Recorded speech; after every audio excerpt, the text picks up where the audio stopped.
Shalom. Haleluya, syukur kepada Tuhan kita dapat berjumpa lagi pada hari ini. Dan bukan karena kekuatan kita, tapi semuanya karena kasih karunia Tuhan. Dan sangat meriah betul kita punya daerah sejak akhir-akhir ini. Banyak wajah-wajah baru karena kasih tampal-tampal di poster panjang jalan. Dan kita tahu itu adalah sebahagian daripada prosedur untuk membantu menumbuhkan kerajaan. Tapi itu adalah dunia punya kemajuan.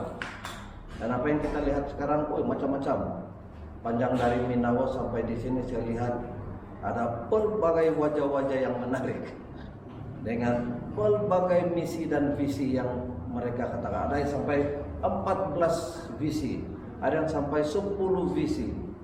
Tapi semua saya baca di sana bagus kalau dapat ditunaikan semua. Sebab setiap visi dan tujuan yang dipaparkan di poster-poster itu sangat baik. Menjaga perpaduan, membuat jalan raya, macam-macam. Tapi itulah janji mereka. Itulah janji mereka akan mereka buat. Bertentangan dengan kerajaan Allah. Bertentangan dengan kerajaan Allah. Kalau kerajaan Allah, dia menjanjikan dan pasti dia tunaikan. Dan Tuhan tidak perlu berkempen. Tuhan tidak perlu pasang mana-mana gambar dia di sepanjang jalan. Sebab sejak awal lagi Tuhan sudah memberikan kita satu tempat yang begitu baik, yaitu kita dipilih menjadi pilihannya. Dan kalau Tuhan membentuk kerajaan surga, kita pasti adalah pengikut-pengikutnya. Kita pasti adalah ahli-ahlinya. Kita pasti adalah pengundi-pengundinya. Tapi membedakan kita dengan apa yang kita hadapi sekarang, satu, kita percaya dengan iman kepada Tuhan kita, tanpa mendengar, tanpa melihat apa yang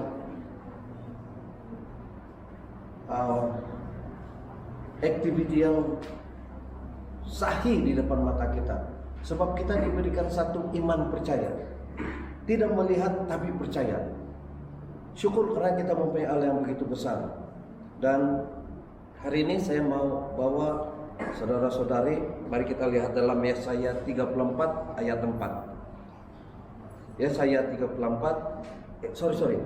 Yesaya 35 ayat 4. Katakanlah kepada orang-orang yang tawar hati, kuatkanlah hati, janganlah takut. Lihatlah, Allahmu akan datang dengan pembalasan dan dengan ganjaran Allah. Ia sendiri datang menyelamatkan kamu. Nah, apabila kita dengar ini, kita ada satu confirmation daripada Tuhan bahwa Dia akan menolong kita. Dia sendiri yang akan datang menolong kita. Berbeda dengan hari ini, dilema orang-orang yang ada sekarang ini. Contohnya situasi sekarang, terpaksa memilih mana satu yang bagus, yang ini kah, yang ini kah, yang ini, yang biru kah, yang merah kah, yang mana-mana. Tapi itu pilihan dunia. Dan kita, apabila kita pandang kepada Yesus, pandang pada kerajaan Yesus, kita mendapat satu confirmation daripada Tuhan bahwa Dia akan datang dan menyelamatkan kita dan menolong kita dalam segala apapun keadaan kita. Apabila kita menyerahkan hidup kita kepada Yesus Kristus dan membenarkan Dia untuk mengawal kita, kita tidak perlu takut. Karena kita tahu Yesus tidak pernah gagal. Yesus tidak pernah gagal. Dia tidak akan membawa kita ke jalan yang salah. Dia tidak akan memimpin kita ke jalan yang salah, ataupun memberitahu kita membuat sesuatu yang salah. Karena bukan itu sifat Yesus. Jadi bersama Yesus, kegagalan tidak wujud. Kegagalan tidak wujud. Tapi ramai orang-orang di luar sana yang berasa tidak diberkati. Mereka berasa tidak diberkati karena mereka takut akan kegagalan. Mereka takut akan kegagalan. Berasa tidak yakin, adakah Yesus akan menolong? Padahal yang kita tahu, Yesus sudah menolong kita. Tapi mereka masih berasa, adakah Yesus akan menolong mereka pada saat getir? Yang kita tahu, Yesus sentiasa ada untuk kita. Nah, di sini kenapa saya katakan di luar sana ramai orang berasa tidak diberkati? Sebab apabila berada dalam satu masalah, mereka merasa kemudah putus asaan, cepat berputus asa apabila permintaan mereka tidak ditunaikan. Sama lah juga dengan orang-orang kampung, kami minta jalan raya baik, habis-habis semua, satu kali keluar tidak jauhkan aspal jalan, jadi kecewa juga perasaan kampung. Begitu juga dengan ada segelintir orang yang sikit-sikit macam tidak percaya apa yang Yesus sudah lakukan di kayu salib. Contohnya apabila sakit, sakit sudah memanjang, berdoa kepada Tuhan, tidak juga sembuh-sembuh, dia katakan mereka akan mengambil jalan untuk membuat sesuatu yang mereka rasa lebih menjamin kesehatan mereka. Mereka akan beralih kepada tempat-tempat yang tertentu yang dengan harapan mereka sakit mereka akan sembuh. Tapi harus kita tahu bahwa Tuhan tidak pernah membiarkan, tidak pernah memberikan kita sakit. Tuhan tidak pernah menguji kita. Tuhan begitu sayang kepada kita. Kalau ia pun kita sakit, itu adalah daripada iblis yang mau menyesatkan kita, mau kita berpikir bahwa Tuhan tidak mengasihi kita. Padahal Tuhan sangat mengasihi kita. Dan apabila kita sudah sakit-sakit begitu, dia akan katakan, penat sudah saya berdoa, saya tidak juga sembuh-sembuh. Lama sudah saya sakit, tidak juga saya sembuh-sembuh. Kita harus ingat bahwa Tuhan sangat mengasihi kita. Tuhan memberikan kita iman percaya bahwa melihat kepada Yesus, kalau Yesus sehat, kita juga adalah sehat. Walaupun pada hakikatnya badan kita masih sakit, tapi kita punya iman fokus kepada Yesus. Fokus kepada Yesus. Sebagaimana Yesus sehat, begitu juga dengan kita. Sebagaimana Yesus kuat, begitu juga dengan kita. Dan kita tidak sadar bahwa sikap percaya kita kepada Yesus, sikap tenang kita berada di posisi kita percaya kepada Yesus akan menghasilkan rasa sukacita yang besar dalam diri kita. Karena kita tahu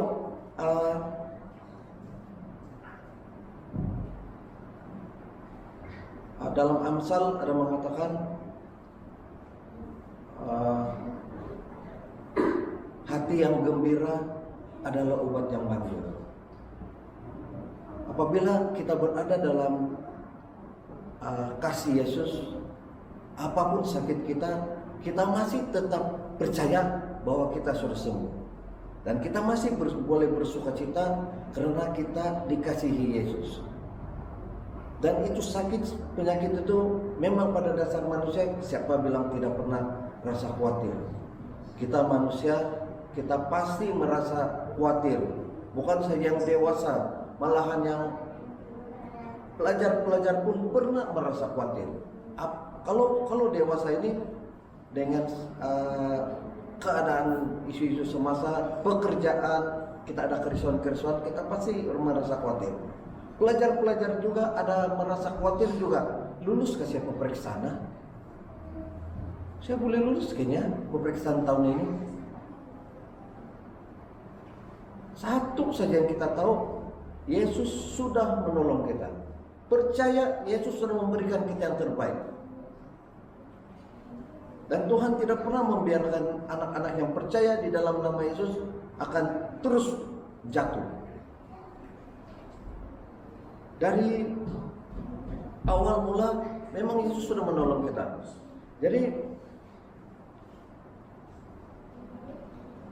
kerisauan-kerisauan kita yang pada hari ini sebenarnya apabila kita mau pikir betul-betul, wah, tidak ada orang yang boleh berpikir dapat menyelesaikan masalahnya. Kita bukanlah manusia yang sempurna, tapi kita disempurnakan oleh kuasa Yesus. Kita tidak dapat memikirkan jalan terbaik untuk menyelesaikan masalah kita. Tapi apabila kita serahkan kepada Tuhan, Tuhan campur tangan dan secara tidak langsung permasalahan-permasalahan kita akan dapat diatasi. Sama ada secara kita sadar ataupun kita tidak sadar. Nah, jadi biarpun banyak janji karena bagi tahu kepada kita hari ini dan kita penuh kerisauan bagaimana kesudahan nasib kami. Kalau ini yang memerintah, bagaimana kesudahan nasib kami? Kalau ini memerintah, bagaimana kesudahan nasib kami? Adakah kami akan kehilangan tempat kami? Untuk masalah-masalah itu kita serahkan kepada Tuhan. Sebab kita tahu segala apapun yang kita lakukan, kita dahulukan dengan doa. Kita percaya Tuhan akan memimpin kita. Ini saya bercakap umum saja, sebab tidak lama lagi kita akan ada hari pengundian. Ya, serahkan kepada Tuhan. Tuhan akan memimpin kita untuk memilih siapa yang terbaik. Dan lebih hebat lagi sekarang 18 tahun pun boleh mengundi. Begitu ramai sudah yang pengundi-pengundi. Tapi kita tidak mau terlibat politik. Kita hanya bagi tahu, kita serahkan kepada Tuhan, biar Tuhan yang memimpin kita. Jangan kita terikut-ikut dengan apa yang orang katakan. Serahkan kepada Tuhan. Tuhan akan membawa kita dan akan memimpin kita. Dan jangan risau, jangan takut.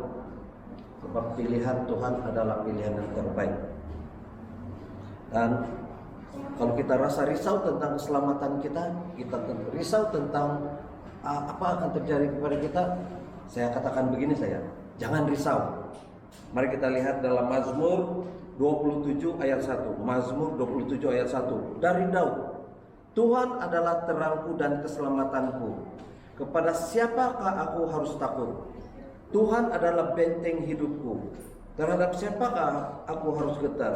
Nah, Raja Daud pun berasa yakin, walaupun pada masa itu Yesus belum lahir lagi. Tapi Daud sudah memahami bahwa Tuhan sangat mengasihi dia. Tuhan sangat mengasihi dia sehingga dia menjaga dia, memberi dia keselamatan, dan dia lakukan ini dalam puji-pujian dia. Dan dia nyanyikan ini semua, yaitu Tuhan adalah terangku dan keselamatanku. Kepada siapakah aku harus takut? Dia katakan di sini bahwa kita tidak perlu gentar, tidak perlu takut apa yang terjadi pada dunia ini, karena apabila kita serahkan itu kepada Tuhan, Tuhan akan membereskan semuanya untuk kita. Tidak payah dengan kekuatan kita untuk mengubah segala sesuatu. Kita memang tidak mampu, tapi Tuhan yang memampukan segala-galanya. Jadi, mari kita baca lagi dalam Yesaya 41 ayat 10. Janganlah takut, sebab aku menyertai engkau. Janganlah bimbang, sebab aku ini Allahmu. Aku akan meneguhkan, bahkan akan menolong engkau. Aku akan memegang engkau dengan tangan kananku yang membawa kemenangan. Nah, jelas betul Tuhan tidak akan meninggalkan kita. Dalam pelbagai masalah, dalam pelbagai situasi, sama ada dalam masa kita senang ataupun dalam masa kita susah, Tuhan tetap menolong kita. Sebab Dia sudah menjanjikan itu, keselamatan. Tuhan sudah lakukan itu sekali dan untuk selama-lamanya. Tuhan tidak akan melakukan itu dua kali. Karena Tuhan percaya karya penyelamatan di kayu salib itu sangat besar. Bukan main-main itu karya penyelamatan di kayu salib. Dan janji Tuhan membuat kita percaya dalam segala hal. Tuhan menyertai kita. Sebenarnya tiada yang lebih baik untuk kita percaya selain mempercayai Tuhan kita Yesus Kristus. Apalagi hal yang lebih indah daripada mempercayai Yesus. Saya ingat tiada yang lebih baik daripada segala hal selain daripada mempercayai Yesus. Karya penyelamatan di kayu salib cukup membuktikan bahwa Dia sangat mengasihi kita. Dia mengasihi Anda dan saya. Dia sentiasa ada untuk menyokong kita. Dia tidak akan menyakiti kita atau menghampakan kita. Jika kita menghadapi kesulitan, mintalah pada Dia untuk campur tangan dalam permasalahan kita. Tuhan mendengar setiap isi hati kita karena kita adalah anak Tuhan. Nah, ini yang menarik sekali. Kita adalah anak Tuhan. Kalau satu-satu kerajaan dia ada rakyat, tapi mereka tidak boleh menjadi anak dia. Dia hanya boleh menjadi rakyat, pengundi, pengikut, ataupun murid. Tapi kita diangkat martabat kita lebih tinggi daripada pengikut, lebih tinggi daripada murid. Kita diangkat lebih tinggi daripada mana-mana level ahli. Yaitu kita dianggap anak. Bukan lagi dianggap, kita diangkat menjadi anak. Bayangkan kalau kita katakan hamba. Hamba itu bawah betul. Dan kita hanya yes boss. Kita hanya mengikut cakap bos kita. Sebab kita hamba. Tapi Tuhan pandang kita, nilai kita sangat tinggi. Yaitu Dia mengangkat kita menjadi anak. Jadi apabila kita diangkat menjadi anak, tidak malu-malu lah kita minta dari Bapa kita di surga kan, apa saja keselamatan, apalah yang kita perlukan, dan Tuhan akan mendengar apa yang kita minta pada Dia sesuai dengan masa Tuhan, bukan masa kita. Mari kita lihat dalam Galatia 4 ayat 4 hingga 7. Tetapi setelah genap waktunya, Allah mengutus anaknya yang lahir dari seorang perempuan dan takluk kepada hukum Taurat. Ia diutus untuk menebus mereka yang takluk kepada hukum Taurat, supaya kita diterima menjadi anak. Dan karena kamu adalah anak, maka Allah telah menyuruh roh anaknya ke dalam hati kita yang berseru, Ya Aba, Ya Bapa. Jadi kamu bukan lagi hamba, melainkan anak. Jikalau kamu anak, maka kamu juga adalah ahli waris oleh Allah. Nah, jelas betul di sini kita diangkat menjadi anak-anak Allah. Jadi kita menjadi waris kepada kerajaan Allah. Dan begitu besar Tuhan mengasihi kita sehingga kita bukan lagi dianggap hamba, bukan lagi dianggap pengikut-pengikut, tapi kita dianggap anak. Berapa tinggi level kita akan taruh itu. Berarti apabila kita dianggap sebagai anak, kita boleh minta kepada Bapa. Selayaknya anak meminta kepada Bapa. Dan pasti Bapa kita yang begitu baik di surga akan mendengar apa yang kita mau. Sedangkan Bapa kita yang di bumi, Bapa kita yang ada di bumi ini pun boleh membezakan apa yang baik, apa yang buruk untuk diberikan kepada anak dia. Apalagi Bapa kita di surga yang begitu maha pengasih. Saya katakan maha pengasih. Jadi kita serahkan kepada Tuhan kekhawatiran kita, segala apa yang kita rasa kita khawatir, apa macam ini, serahkan kepada Tuhan saja. Tuhan tahulah apa yang akan dibuat. Dan Tuhan tidak pernah terlambat. Tuhan tidak akan terlambat menolong kita. Walaupun kita yang berasa kadang-kadang doa saya ini karena jawab kan ya. Lama sudah saya berdoa tidak pernah tertunai. Tapi kita lupa bahwa dalam beberapa hal Tuhan sudah memberikan apa yang kita minta, tapi sesuai dengan masa Tuhan dan sesuai dengan masa dan apa yang sebenarnya kita perlukan. Kadang-kadang permintaan kita terlalu besar, melebihi apa yang sepatutnya kita perlu saja, tapi kita mau ini, dan banyak betul kita minta. Dan Tuhan begitu bijak memberikan kita yang terbaik. Dan syukur karena kita dianggap anak. Kalau kita akan anggap hamba, belum tentu permintaan kita akan ditunaikan, sebab kita hanya hamba. Apalagi kalau pengikut pun ada yang berpaling tada, ada yang mula-mula ikut kita, lepas itu akan berpaling tada ikut orang lain. Ada yang jadi kita punya hamba, kalau ditawarkan gaji yang besar sedikit dari majikan yang lain, dia akan berpindah kepada majikan lain. Tapi berbeza dengan Bapa kita di surga. Dia terus levelkan kita sebagai anak, dan secara otomatis kita menjadi waris kepada kerajaan Allah. Dan salah satu tugas atau salah satu apa yang Roh Kudus lakukan dalam diri kita adalah menciptakan perasaan kasih anak di dalam hati anak-anak Allah, yang menyebabkan kita mengenal Allah. Karena ada Roh Kudus kita mengenal Allah. Kita tidak dapat mengenal Allah Bapa kalau bukan karena Roh Kudus yang membantu kita mengenal Allah Bapa di surga. Kalau kita tidak dipenuhi dengan Roh Kudus, kita susah mau mengerti bagaimana dalamnya kasih Allah Bapa kepada kita. Dan ramai orang sukar mau percaya betul kita sudah diselamatkan.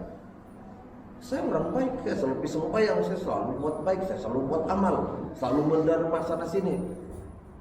Tapi kita lupa bahwa kita lebih dulu diselamatkan, lebih dulu didamaikan, lebih dulu diberikan kehormatan untuk hidup oleh Yesus. Dan apabila kita dianggap anak, kita memanggil Bapa kita Bapa. Malu juga kita kan apabila kita nampak Bapa orang dan kita tidak ada Bapa, kita nampak Bapa orang, kita panggil Bapak, engkau cakap Bapa orang lain. Mesti ada perasaan segan-segan kita memanggil lelaki lain sebagai Bapak, kau bilang apa? Tapi kepada Bapa kita di surga, kita tidak ada segan-segan memanggil dia sebagai Bapa. Tapi kalau di dunia ini kita nampak siapa saja, Bapak, kau bilang kan, wih, kau siapa? Gitu.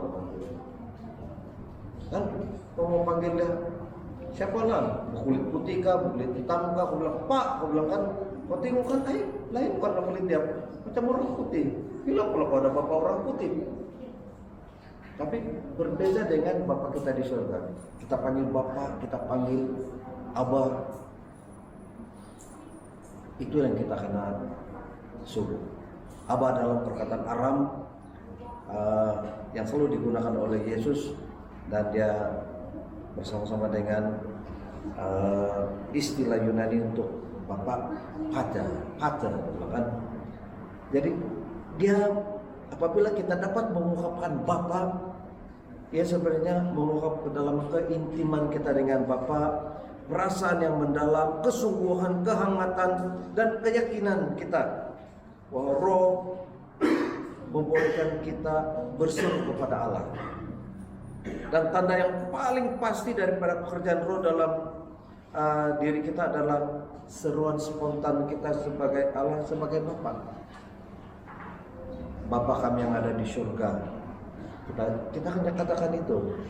Dan juga kita mengatakan Yesus sebagai Tuhan. Ada yang mengatakan Yesus, tapi dia sukar mau mengakui Yesus sebagai Tuhan. Sebenarnya Bapa, Yesus, dan Roh Kudus adalah satu. Sukar untuk mereka yang di luar sana, yang bukan dalam kita punya aliran, mereka heran. Dia bilang kan, kau punya Tuhan 3 kan? Mereka mengatakan Tuhan kita 3.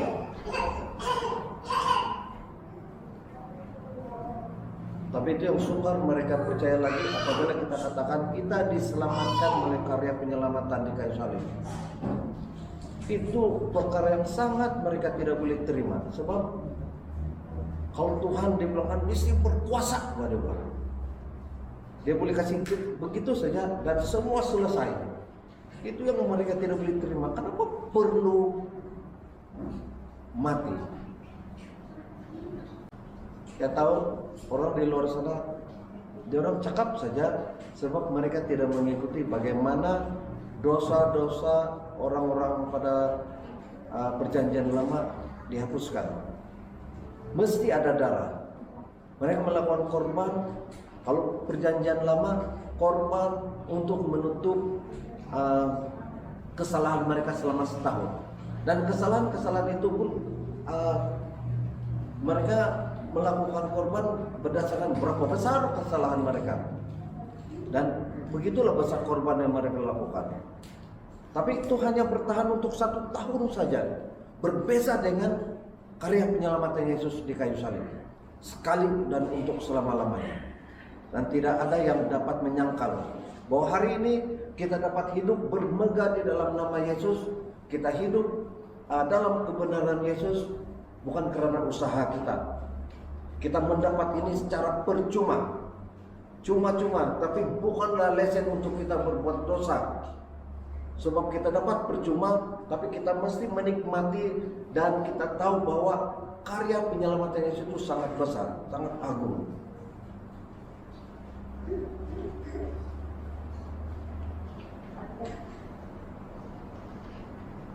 Dan hubungan kita dengan Bapa kita di surga sangat intim, sehingga kan kita yang dipanggil anak boleh meminta kepada Bapa kita di surga apa saja keperluan kita. Dan jangan segan. Yesus katakan, mintalah maka akan diberikan. Ketuklah maka pintu akan dibukakan. Dia sudah memberikan kita bahwa bila-bila saja, minta saja. Dan jangan kita menghalangi perhubungan kita dengan Bapa apabila kita merasakan diri kita berdosa, kita sudah membuat sesuatu dosa dan kita katakan, saya tidak layak sudah minta kepada Tuhan. Sebab hari ini saja punya banyak salah saya bergaduh sama siano, saya bergaduh sama siano, saya cakap kasar sama siano, saya tidak layak sudah meminta daripada Tuhan. Tuhan tidak pandang itu. Tuhan pandang pada hati iman kita yang percaya. Itu yang Tuhan katakan dulu. Percaya maka kamu akan diberikan. Dan saya mau ungkapkan lagi betapa besar kita diangkat menjadi anak Allah. Ada banyak petikan yang mengatakan kita ini diangkat, martabat kita tinggi menjadi anak Allah. Oke, dalam Efesus 1 ayat 5, Efesus 1 ayat 5, dalam kasih Dia telah menentukan kita dari semula oleh Yesus Kristus untuk menjadi anak-anaknya sesuai dengan kerelaan kehendak-Nya. Itu dalam Efesus 1 ayat 5. Dalam Roma 8 ayat 16, Roh itu bersaksi bersama-sama dengan roh kita bahwa kita adalah anak-anak Allah. Nah, dan dalam Galatia 3 ayat 26, sebab kamu semua adalah anak-anak Allah karena iman di dalam Yesus Kristus. Jadi apa lagi kita mau menolak? Tuhan sudah memberikan kita martabat yang begitu baik, yaitu menjadi anak Allah. Syukur karena kita dipilih menjadi anak-anak Allah. Syukur karena kita mengenal Allah Bapa kita di surga. Syukur kita diselamatkan oleh Yesus melalui karya penyelamatan di kayu salib. Dan kita percaya tidak ada orang yang boleh datang kepada Bapa kalau bukan melalui Yesus. Dan kita sudah diampuni, kita sudah diselamatkan. Apa yang kita perlu buat? Kita hanya perlu duduk di kaki Tuhan, percaya bahwa Yesus melakukan segala-galanya untuk kita. Dan supaya respon kita kepada apa yang sudah Tuhan lakukan, percaya saja bahwa apabila kita tahu Tuhan begitu mengasihi kita,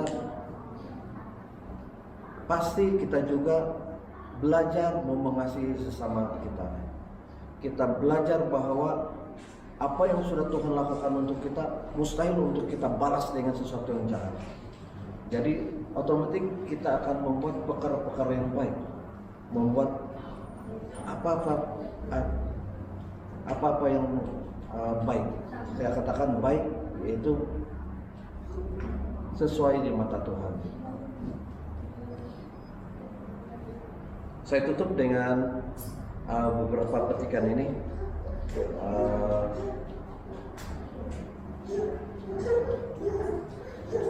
Pada saat kita mempercayai Yesus sebagai satu-satunya Tuhan Juru Selamat, kita dipandang benar oleh Bapa Surgawi. Saat kita percaya kepada janji dan perkataan Yesus, kita dipandang benar oleh Bapa Surgawi. Nah, saat kita memilih Yesus dan mendahulukannya di atas segala hal, kita dipandang benar oleh Bapa Surgawi. Saat kita mempercayai Yesus dan kebenarannya, otomatis kita akan melakukan hal-hal yang benar, mulia dan kudus, dan kebaikan serta kemurahan Tuhan mengalir ke dalam hidup kita. Begitu baiknya kita berada di dalam landasan yang baik, yaitu berada dalam kerajaan surga. Dan kita tetap berdoa kepada saudara-saudari kita yang lain yang masih tertutup untuk mengakui bahwa Yesus adalah Tuhan. Ada ramai di sana mengaku Kristen, tapi mereka tidak dapat menerima Yesus adalah Juru Selamat. Mereka masih berpikir bahwa mereka harus diselamatkan untuk ke beberapa kali lagi. Dan kita percaya Yesus melakukan itu adalah sekali dan selama-lamanya. Dan jangan risau untuk segala apa yang terjadi. Memang pada dasar manusia kita ada perasaan risau, tapi Yesus sudah mengatakan jangan risau, jangan khawatir, serahkan pada Dia. Haleluya, haleluya. Itu saja perhomsian kita pada pagi hari ini, yaitu jangan risau tentang apa yang terjadi, serahkan kepada Tuhan. Mari kita sama-sama berdoa. Terima kasih Bapa di surga.